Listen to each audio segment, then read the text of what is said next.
Hello, I'm Álvaro Garcia and I'm the director of Mayhem Mirror Studios. My VFX background includes companies such as MPC, DNEG or ILM.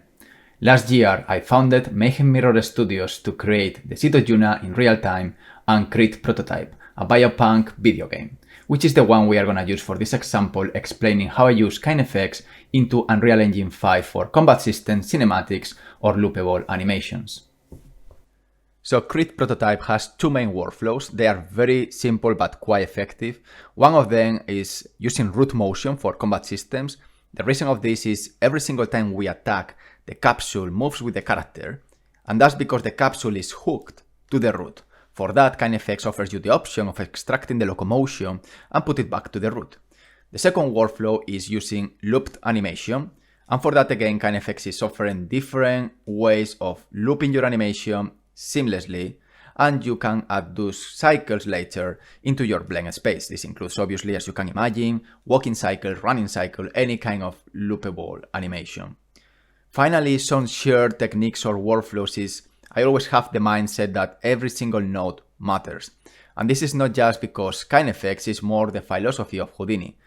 So what I mean by this is because you are in a non-destructive environment, you shouldn't think always about the latest node. Let's say you have a rigpose node where you are animating, but you can still tweaking different nodes upstream, including the match pose, for example, or different proportions on your character that are going to have a different results later.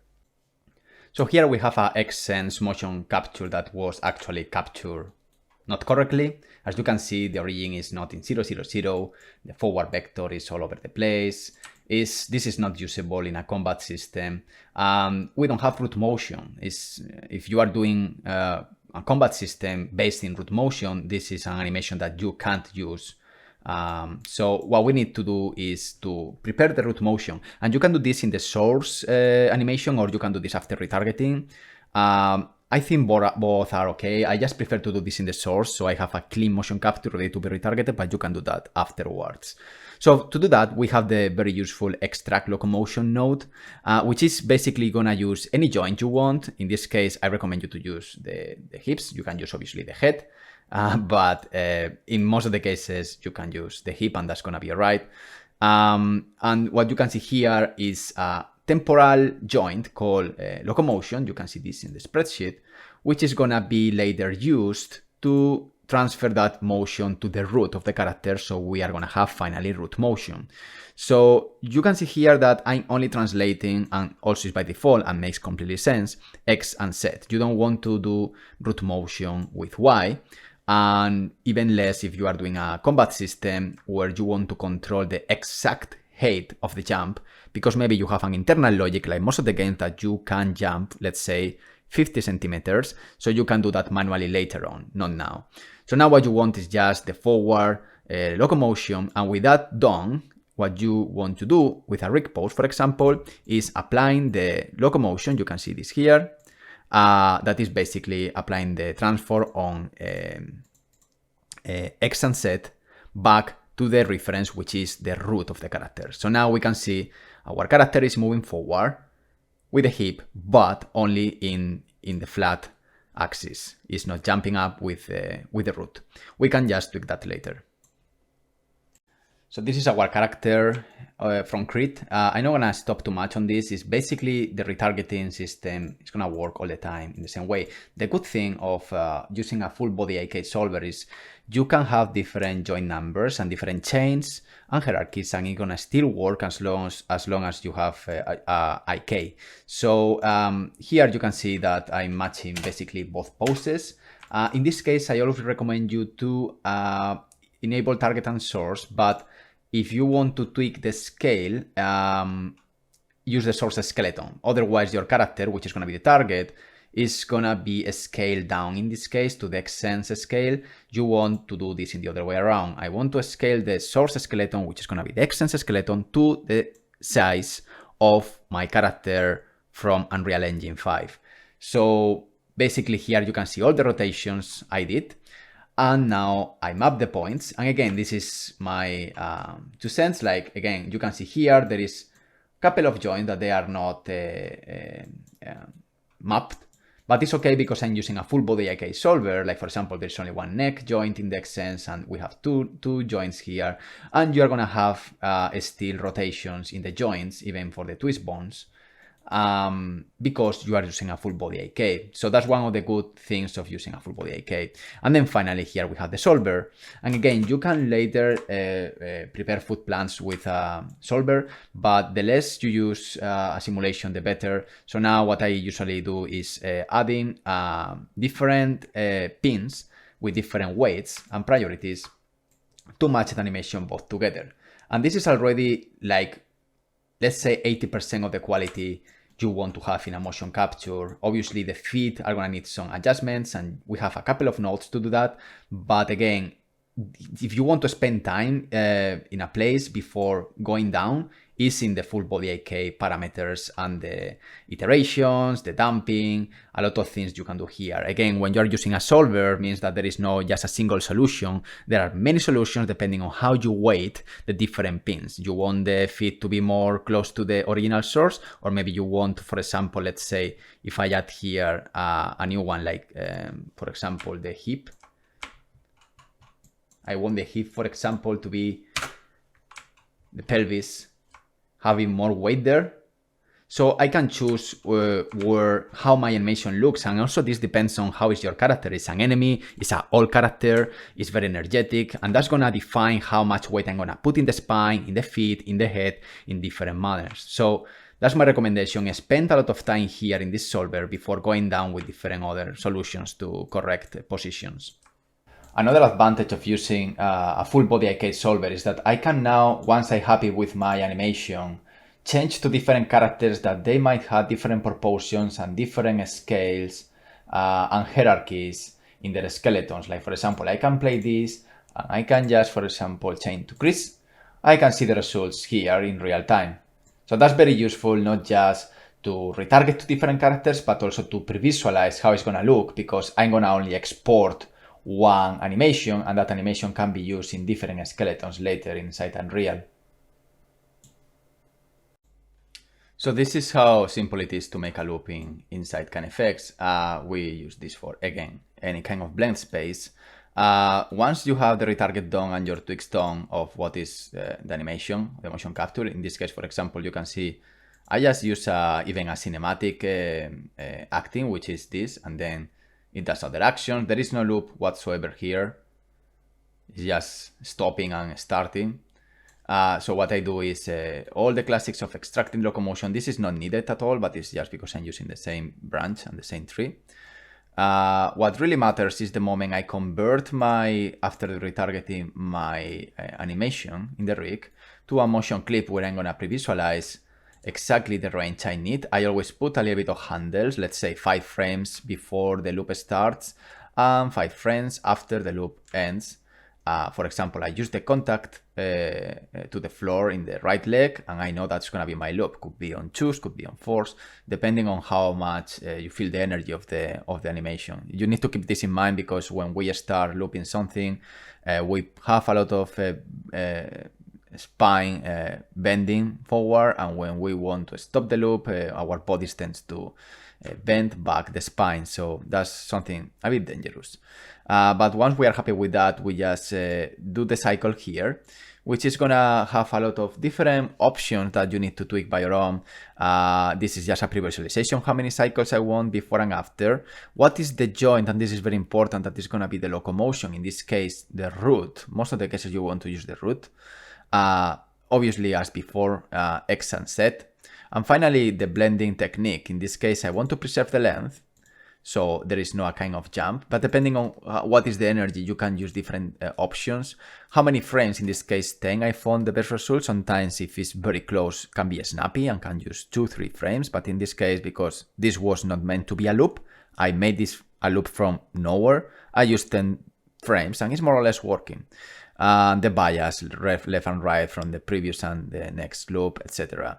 One important thing is this one. This is what is going to create the seamless loop for Unreal Engine. Keep in mind that you need to be careful of the potential jumps, because Unreal Engine is going to loop that for you later. So the best way of be sure that it's gonna work is clicking this on, so we know that the latest frame of the loop is gonna be like the first frame of the next loop.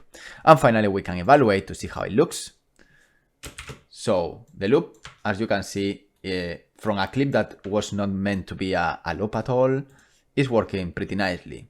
Maybe there is a little bit of jumping there, you can see, but again, consider that, again, if you do a loop, usually you record also motion capture for loops.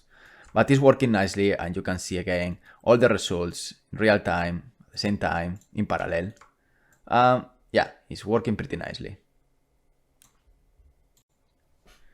I believe that one of the most interesting areas in KineFX is how this framework can bring animators into Houdini. That it's being honest, something a little bit intimidating for many, but I believe that this kind of visual interaction is going to help to animators just to jump, and having a character with no need of a rig almost ready to go.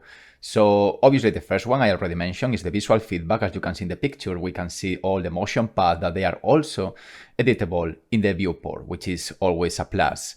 The motion path is great also to know the timing and spacing. As you can see, the different big keys and the in-betweens there, the interpolation. So that gives you a sense of the speed. As you can see, for example, in the picture, the sword goes way faster in the loop and then goes slow because it's not doing more actions. And that is something that an animator is gonna always understand and read almost blindly. At the same time, you don't need to rig. So obviously, if you are doing complex animations with a lot of IKs and contact points, you need a proper rig. And you can do that with KineFX as well. But even for simple animations or tweaking or motion capture editing, you can just jump into that and use different rig poses in a layer fashion to edit your animations and enhance and exaggerate the source motion. As I mentioned, nodes replace layers. I think this is always a plus because you can branch out different works in a visual way that, to be honest, for example, being used Nuke back in the days used After Effects, and to me, once you start using nodes, you don't want to come back. So the option, the nodes replacing a layer workflow is always a big thing, because not just is non-destructive, it's also branching out into different versions to show to the client or to try new things. And finally, we have nodes to help with secondary animation, which most of the cases is something repetitive, and we can automate that with different options to have a little bit of overlap, to exaggerate hip motion, to have a little bit of extra energy in our animations. So now that we have a visual feedback in the viewport, we can also edit different keyframes to have a better loops in the motion paths in the different limbs. So for example, if I go to this moment that the character attacks here, we can see the arc of the hand going in a almost perfect cycle. I can play around and exaggerate that. So let's take, for example, the upper arm here, and I can see also here how the upper arm is moving. So we can see now a new UI where we can add keys on the fly. So if I go, for example, let's say here, and I press Control left click, I can create a new key that now I can edit if I want, but I can also move it. Remember, we are exaggerating, so we can do these things. I can see in real time how the entire arc is moving. So you can play with a squash and stretch, you can play with rotations, and the beautiful thing is that you can see your entire arcs in real time, and you can now exaggerate your motion. The same thing happens, for example, with the hip motion. In this case, I'm going to play with the transform, where I'm going to see the pelvis. As I mentioned before, now we can exaggerate the jump. So now we see the jump there in the maximum peak. And now what I want to do is to create maybe a key here. Let's say Control, click here, one key here, and another one here. All visual. So now if I press the pelvis, I can see one key there and another key there. The final key is going to be around here. And now I don't even need to move. I can just put this up, and this is going to be my new arc. So now I can play around with this and exaggerate my entire jump. Obviously, I'm doing this in the fly, but with the proper time, you can work with this, and also you can even change the entire animation, making the jump even more moving forward, starting a little bit more in the back. And we can do this even if we don't move in the play through the time track, because an animator usually moves better seeing the curves. And now we can have a more exaggerated motion. So that's one of the most interesting parts of rigpose, that you don't need to know about Houdini, about taking something. You can see the path and you can start playing around with the different results in real time. Finally, I want to mention secondary motion node, which is going to be useful to do this kind of overlaps or exaggeration in specific limbs without animating. Obviously, this is more like an area where you need to experiment with to see the results. Here you can see a little bit of jiggle in the head, just to exaggerate, the jump and how the head moves. This is too much, obviously, but you can play around. And this is more useful in case you have like different limbs, creatures, maybe in humans are a little bit more not needed in this case, but you can, for example, let's say take the hand, right hand. I can play around now with the jiggle here if I want to have a little more rotation in the sword. As you can see, it's very simple to do. It's just a matter of selecting the group of joints you need, and then you see that the hand has a little bit of extra weight that in the motion capture didn't have, because it was obviously with not the weight of a proper sword. You can see that you have different options and you can play around with that, but it's indeed something really, really useful. I usually work with different rigpose nodes, following the idea of playing with layers, but in this case, as I mentioned, with nodes, and different functions. Like the first one, it was all about playing around with the different motion paths for the different limbs and root motion. Then I have a correction for the hands. We can see the difference here. I'm going to deactivate this because it's baked. So we can see the fingers working there, and corrections. We have head correction in specific moments. Then I have a layer of tweaks. Then I have a transform. And then I have a final rigpose that also is very useful. You can bake out all the animation here. And from there, obviously in this part is destructive, but it's because, let's say, it's approved the motion. I want to create the windows of opportunity to press the next button and following the combo. So now we can see here a sum of all the animations with already the exaggeration of the root motion. I don't jump this high, as you can imagine, with the space in betweens that is very useful for video games. So the animation has freezing moments. You can see this in many fighting games where you can still pressing the button and you can see the impact in the enemy. So if you don't press the button, you end the combo here where the Unreal Engine is going to blend to the rest pose. Otherwise, you press the button and it's going to do the final attack there with, you can see the exaggeration, you can see the head jiggling there, you can see all the different layers we already set up. In terms of motion editing, also the rigpose node, more related with fighting systems, is quite useful to set up the room between different attacks with different timing and space, and having this visual feedback. For example, in this case, in the picture, you can see how I'm using the root to see what is the space the character is moving. When you are doing a fighting system, it's not just about the attacks, and the timing is also about the spacing. Usually, attack is an opportunity to move through the map. So with this, I can always balance and reanimate in a granular fashion the different distances of the different attacks. So you expect something that makes sense for the player rather than something random, depending on how you did the motion and the actor did the different spacing that maybe that doesn't need to know that exactly. So you as a game designer, you can readjust the different root motion in different windows. So more or less the attacks are expected to fall in an area that makes sense. So with that also you can have the control of anticipation, action and recovery, creating different rooms that I'm going to show later to have a moment where you can keep pressing the button so you can keep attacking, giving enough not just spacing but timing to press the button. Also, because we are working in video games, exaggeration is a key point to tackle when you are using rigpose. This is not just because about the spacing through the map, it's also about the reward of pressing the button. Remember, this is not for VFX, this is for video games, so it needs to feel satisfying. When you press the button, you need to feel powerful. So for that means that you need to exaggerate the root motion in these different windows. Finally, a small mention that you can use different nodes to blend different animations inside KineFX for cinematics. So you don't need to record all the takes all together. You can have different animations and then you can stitch them inside KineFX. It is not our moment. You want to kill yourself? Go. I will wait here. Yeah, you can call me a coward now. I know you were waiting for this moment. Enjoy.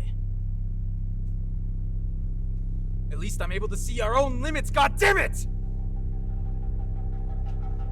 Fine! Let's go.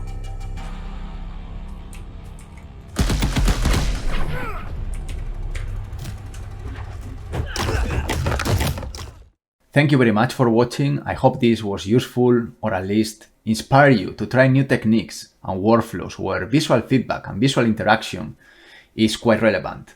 I really believe that retargeting is an art, and I think KineFX is going to offer you that window. So if that's the case, I wish you all the luck in your projects. Thank you again. Bye bye.